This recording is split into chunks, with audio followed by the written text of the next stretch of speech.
Hello and welcome to NavTalk.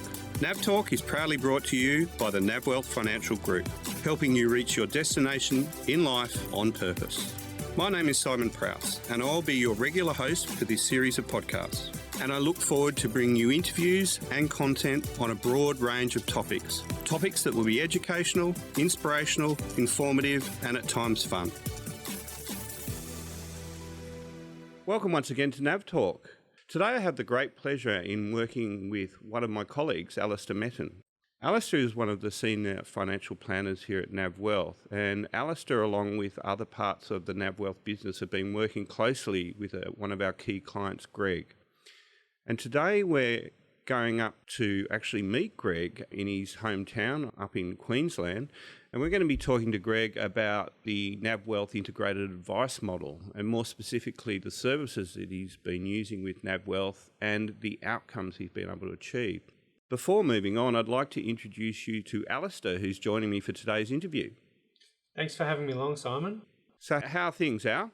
Yeah, good. I guess today we're doing a bit of a nav talk about Greg. As Simon mentioned, one of our key integrated clients actually operates a business and lives interstate. And Simon and I thought it'd be a good opportunity to travel up there and meet with him. It's been a while given all the COVID lockdowns, so we thought we'd just go up and show our faces. And it's quite timely because Greg's recently finished the sale of his business. So we have been doing a lot of work recently on the business and getting that ready for sale, and then helping Greg and his wife prepare for retirement and doing a retirement plan. So the visit up to Queensland was quite timely. So Al, you mentioned the integrated advice model, and Greg's a classic for the Navwealth integrated advice. Give us a feel for those services that he's utilising with Navwealth. Yeah, so Greg utilises Navwealth accounting, so all the regular sort of compliance, tax returns, financials on the business, also their personal situation. Greg and his wife, Deborah, also have a self-managed super fund and a family trust. So there's lots of sort of accounting and compliance requirements going on.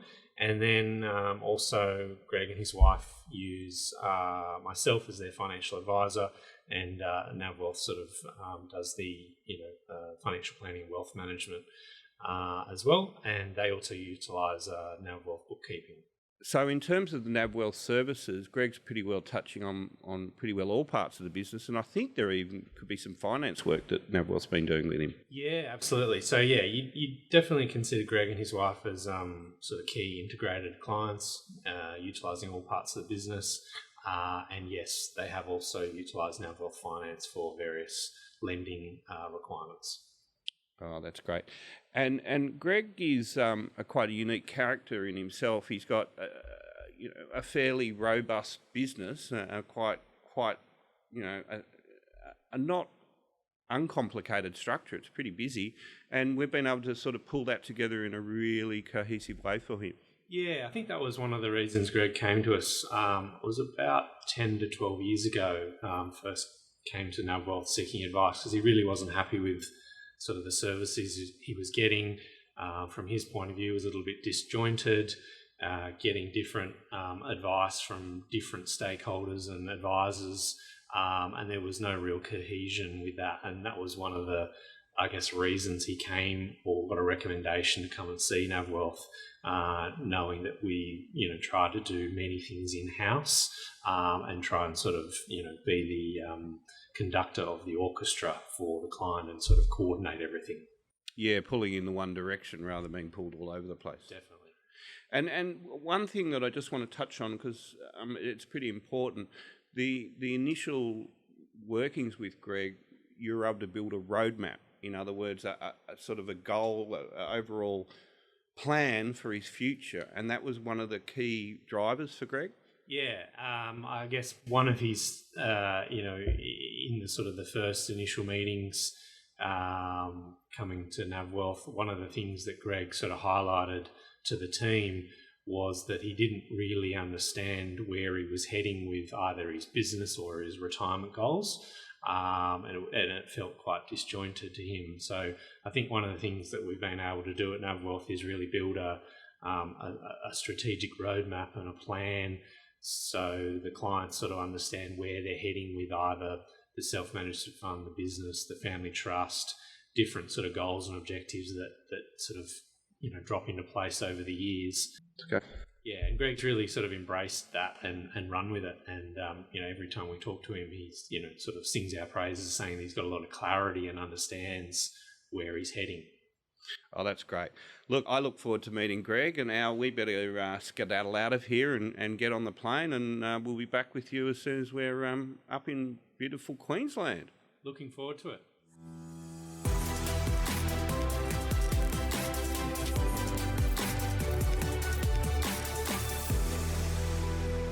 Well, Al, we've finally arrived interstate to meet with Greg. It's been a bit of a journey. Yeah, absolutely, Simon. We've had a bit of bad weather recently in Sydney, so it's nice to come interstate and get a few sunny days. And we're just about to meet with Greg and kick off our next NavTalk. So on that, welcome, Greg. Good to be here. Mate, thanks for sort of taking us on board and inviting us up to your beautiful part of the world. It's quite lovely up here. You enjoy it up here? Absolutely. Beautiful lifestyle. I can go home for lunch. Oh, that's great. No traffic? No. It's only 10 minutes and I'm at work. And really, 10 minutes is a big drive anywhere in this town. So it's good. Nice. And tell me, you've got a fairly reasonable footprint up here in terms of your business. How long have you been at it? In 1985. So actually born and bred here. Did my university in Brisbane. Then I did 2 years in Parks in New South Wales. And then from Parks I bought into a practice here as a partner in 1985. And was there 15 years, and then got out of that partnership into an associateship with another dentist, shifted premises, so I actually moved out of where I was, and I moved about 5 days away, but then that associateship came to an end about 10 years later, and I've been by myself ever since. Greg, so how did you sort of come to meet Navwealth, and sort of how did your association with Navwealth sort of begin?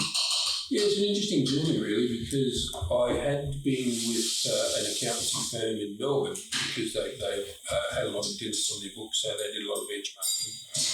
And it was just a bit difficult, I found. Keeping in touch with them was a little bit harder than it should have been, I think. So I was actually on my way back to the account that I had been using on the Sunshine Coast. And before I got to that point, one of the people that I was dealing with, the stockbroker, said, "Hey, look, before you go back there, why don't you meet Navwealth?" And I'd never heard of Navwealth up to that point. But I thought, well, okay, because I wasn't 100% happy with going back to where I was. So I actually thought it wasn't a bad idea to talk to somebody else. So met Craig and Simon the same day, I'm pretty sure. And I was sold straight away, because one of the things that I said to Craig at the time was, I said, well, if you don't know where you're going, you usually end up somewhere else. And he looked at me, because obviously that's somewhat of a Navwealth slogan. And, obviously I didn't know that, but so we were almost on the same page instantly. Struck a chord. I thought so, yeah. So in terms of that, you getting to where you want to, or planning your journey, if you like, what you mentioned, was that sort of something that Craig did really well in the beginning and you were able to articulate? How did that play out? Oh, look, I always had it in my head that when I retired, I'd probably only spend money for, say, 20 years. So if I was going to spend X amount of dollars a year, therefore I'd say, okay, I need that number of dollars multiplied by 20, and that's how much I need. And I wasn't there. And nobody really previously had a plan to get there. So as soon as we started talking to Craig and the rest of the team, they then came up with, right, well, this is how we're going to get you there. You need to do this, this, and this. And I thought, yeah, makes perfect sense to me. And so that was the start of the journey. And in terms of the actual figure that I'd come up with, we've gone past that. So For me, it's a pretty good result. Yeah. So by setting the bar and having a real target, you've been able to achieve that and more. Yes. With that clear picture. Yes. Yeah, right. Absolutely. So I just didn't think I was going to get that. One of the things that I've noticed with accountants previously is that, you'll say to an accountant, right, I want to do this. And they'll say, yeah, no worries, go and do it. And I got to the point at one stage a while back where they just kept saying yes, and next minute you're sort of getting fully committed. And I felt like saying, well, hang on, at what point are you going to say no, don't do that? Because it was... Or challenge your thinking or go through as to the why. Yeah, so all they're doing is just saying yes. Order taking. Yeah. So, why don't we come up with a plan? So, that's what I like about the Navwealth team is because we have a plan. Yeah, no, that's great, Greg. I mean, I think that's obviously one of our sort of strong points and what we're well known for is that sort of forward planning and, setting goals for people so they've actually got a bit of purpose of why they're running their business or why they're, trying to retire or what have you. Because, otherwise, you know what it's like every day. You just sort of get stuck, head down the business and, before you know it, you wake up retirement age and you sort of, oh, geez, what did I actually achieve? So, I think, using an integrated model like Navwealth, accountants, financial advisors, that we can all be there to sort of help guide the client and understand what they're trying to achieve. That's obviously what we're trying to do for people. So I see a lot of people, talk to a lot of different people every day in my job. And so it's always nice to talk to people and say, you're retiring soon, how's it all going? You've got it all planned out. And it's incredible how many people say, we're just going to shake on the pension. I was, well, what are you going to do when you retire? Oh, I don't know, we'll worry about it when we get there. And I'm thinking, wow, I mean, you can't just live in a vacuum. So, I always reckon that you need something to do and therefore plan it all out. Yeah, that's awesome. Tell me, you've got a reasonably complex structure, if you like, and that was developed because of A, the business, and B, you got involved with investing quite heavily. Your structure sort of came about through all those years, and you had various people assisting. You had the accountant, you had a share trader, Yes. And did you find that was harmonious, or was it always a bit higgledy-piggledy, so to speak? Very, very much so, and there didn't seem to be, particularly in terms of buying and selling shares, that was the thing that I was probably a bit uneasy about, was because there didn't seem to be enough order to it all. I didn't understand why we were, I think looking back, we were obviously trying to buy some stuff that was going to have good growth potential in the longer term, but it actually didn't work out that way. In the end, it wasn't actually tracking the All Ordinaries index even. So, therefore, it was at that point that it was suggested, let's ditch that and go with another model, which is what we did. And now that's what you do a lot with. Yeah, that's where I sort of come into the fold. I'm pretty heavily involved with Greg and Deb and sort of running their self-managed super fund and the investments. And we have sort of over the years managed to sort of cut out a lot of the noise and get it to more of a sort of traditional portfolio that does deliver the results and it's not sort of too tricky. I think what Greg was saying, it's probably one of the things that we often, when we're taking on board a new client, is that the clients don't actually understand why they've got the investments, what they're supposed to do, what the purpose of them in terms of how they fit in their retirement model. And so I think one of the things we always try to do is, it's your money, it's your retirement vehicle, but the investments have to deliver at the end of the day. And so I think, just trying to sort of cut the noise out and sort of explain things to people and have investments in the portfolio that, are sort of sound long-term investments is really, the ultimate goal. Yeah, great. So we're not chopping and changing all the time. Yeah, I think that was one of the sort of frustrations. That was one of the frustrations. That you were sort of just chopping and changing and, there was lots of sort of brokerage and things happening on the portfolio, but really at the end of the day, for what benefit? That's right, exactly. So we've sort of got the house in order in terms of the investments, and you've got a journey, you've got a clear target, you've been put in place to achieve your 20-year spend, if you like, and you say you've exceeded that.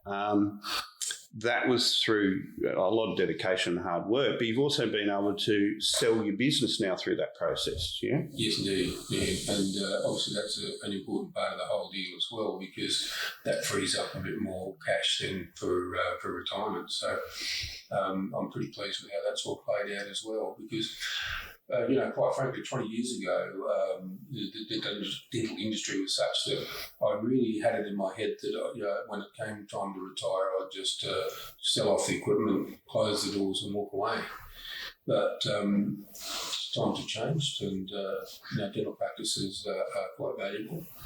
And in terms of the advice then, and I know that the wealth and the accounting team did work fairly closely together as we were planning for that sale, or that you put it in motion, you sort of said, I'm selling or looking for suitors, and they start to come, and we're planning at that time to what it looks and feels like in terms of tax and investments. Did you find that process work really well? Yes, I did. Yeah, that was one thing that I was very pleased with, because we had a very clear idea of what we were going to do with what amount of money and where we were going to put it, and that's gone a long way to achieving that final that 20-year figure that hopefully will keep us in the lifestyle to which we've grown accustomed.